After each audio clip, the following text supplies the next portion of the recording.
How's it going, everybody? Zach here, and today we've got a little bit of a different video for you guys. My dad and I are actually on our way down to Phoenix, Arizona to go fix my sister's Jeep. She got hit by a guy who ran a red light, so we are on our way down there to go assess the damage on her Jeep, see what's wrong with it, see what we can fix, and hopefully get it back on the road. But it is currently like 12:15 here in Grand Junction, Colorado.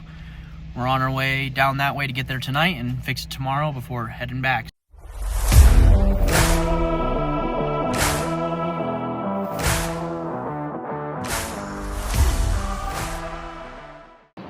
So we are here for our first stop of this trip here in beautiful Moab, Utah. Unfortunately, we aren't wheeling here today. We're just getting a splash of gas and keeping on the road. But figured I'd show you guys around, show you how beautiful it really is here. The weather is phenomenal today. We're gonna get back on the road and I'll see you guys in Phoenix.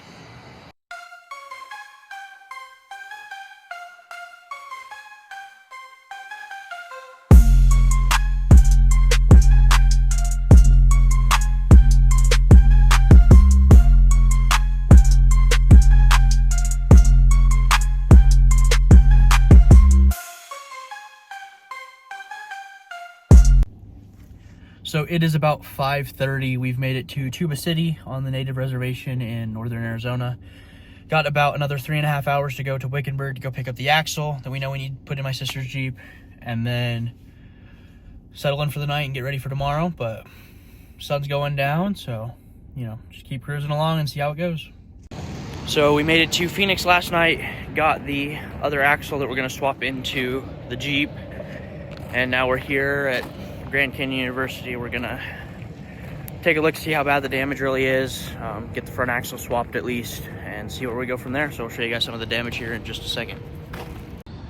So I apologize for the background noise because there's a road right here, but at least the drag link is bent, lower control arm's bent, obviously the diff cover's leaking, power steering is leaking. I don't think that was leaking before.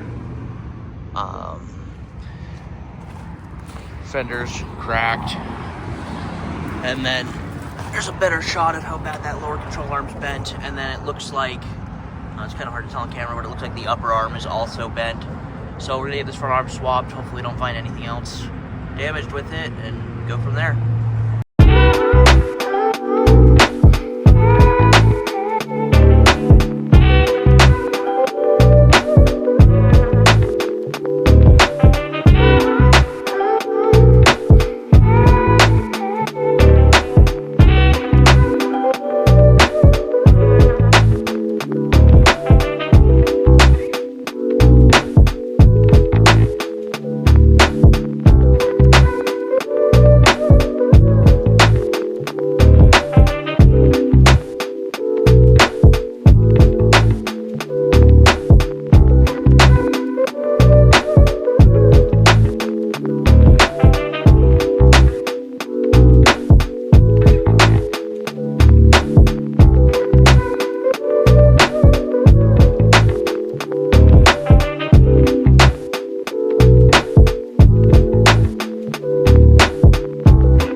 So we got the front axle out.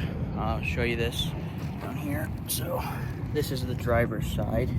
You can see the bracket is toast. The rest of it doesn't look too bad. It doesn't really look, it may be bent a little bit. We'll have to actually check to see how straight it is. And we got the other one ready to go in. Started swapping over parts. The drag link is very bent.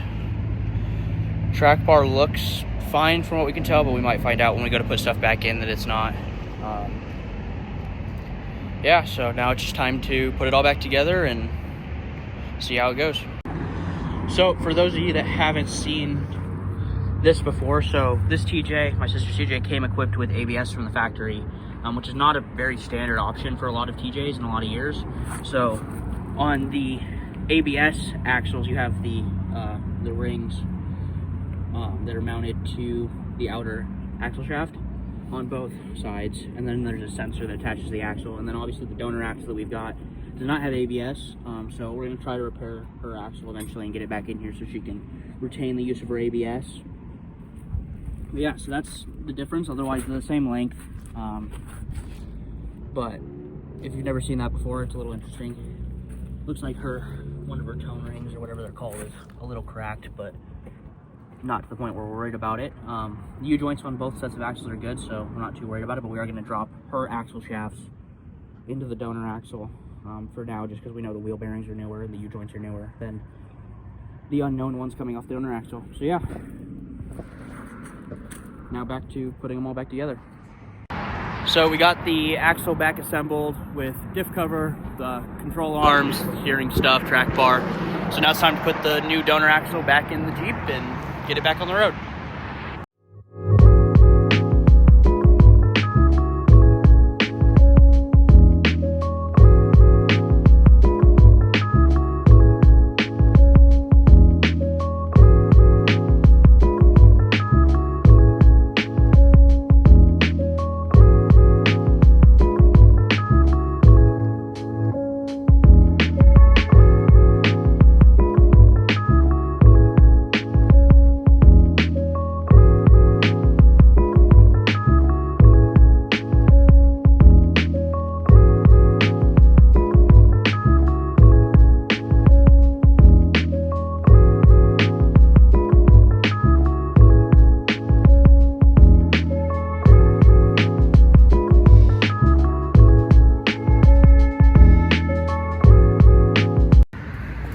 So just to give you guys an update of where we're at with the axle swap and fixing stuff. So we ended up finding out that the passenger C on the donor axle actually had helicoils installed for the brake caliper bolts. And when we went to thread the bolts back in, they broke or popped back out. So we had to go find some helicoils. We needed a new cotter pin for the castle nut on the drag link. And then we obviously had to wait for the gasket to set on the diff cover. So we're back, we're gonna get the helicoils installed. I'm gonna show you guys what those look like if you've never seen them. And then we're gonna get the wheels back on it, go for a test drive, figure out what's going on with it, and see how we're doing on that part. So this is a helicoil, if you've never seen one of them before. Basically, it is a threaded insert that you put into a hole that's oversized to shrink the hole back to whatever thread you want. Now this is an M8 1.5, I believe, I think is what we got, because that's what was in it. And how these work is, like I said, you drill the hole a little bit larger. You're gonna tap it to a specific tap. The kit came with the right tap. I don't know what size this is, but it came with a tap for the slightly larger hole size. And then it comes with this installation tool right here. So you're gonna thread it on to there. You're gonna thread it into your hole, go just past flush into the hole.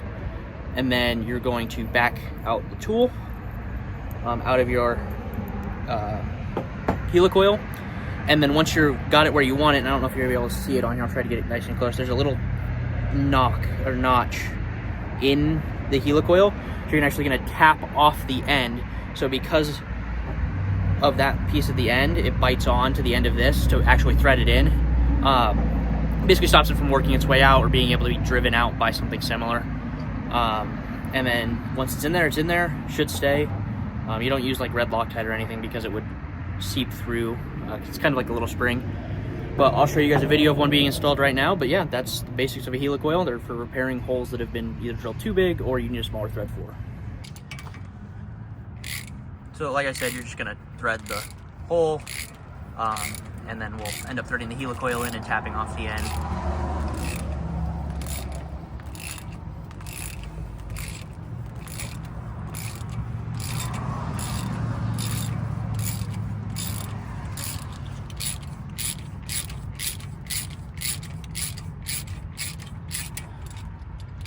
Make sure you run it all the way through.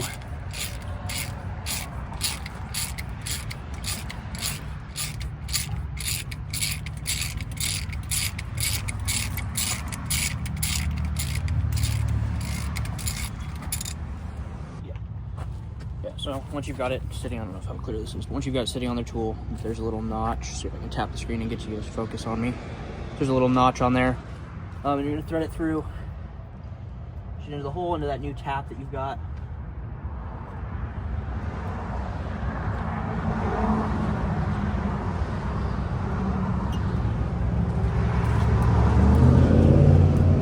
Thread it all the way in. Just be on the edge. You need to take it off, pull this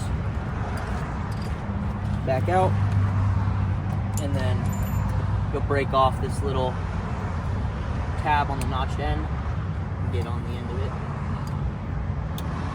That's it. And then that's a installed helicoil, and now you'll be able to actually thread whatever bolt you have that was properly sized for it into the hole. So simple as that. We're gonna get this brake caliper put back on and then finish up a few things, and then we're good to go.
Is this side ready for the tire? Yeah.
So we didn't have any issues with the helicoil. Helicoil went in fine.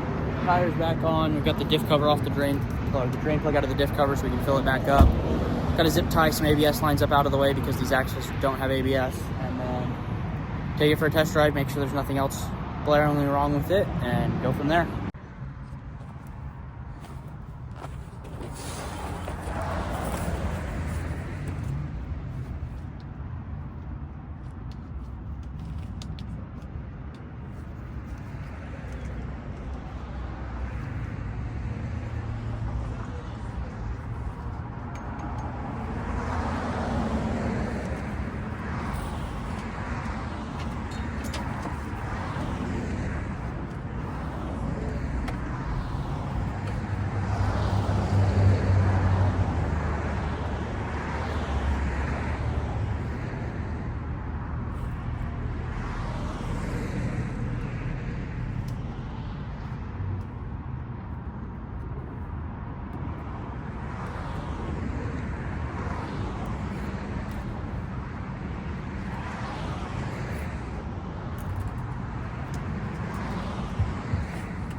So fair warning, don't climb under a Jeep without safety glasses on. That's how you end up with stuff in your eyes. I was pretty good about it today, and then just trying to get this done, and now I've got a bunch of crap in my eyes. So just be careful when you're working on stuff. You don't want to get stuff in your eyes like I just did.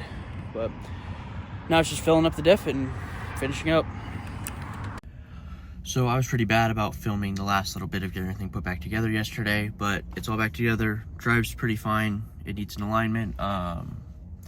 Then there was a car accident like right where we were at, right off of campus. So spent some time trying to help with that as best we could. Now we're on our way back to Colorado, about 8.5, 9-hour drive from here. It's been a long weekend, but probably sleep for a little bit in the car and then take over driving at some point. But yeah, pretty straightforward fix, just swapping the axle, but that's where we're at, so.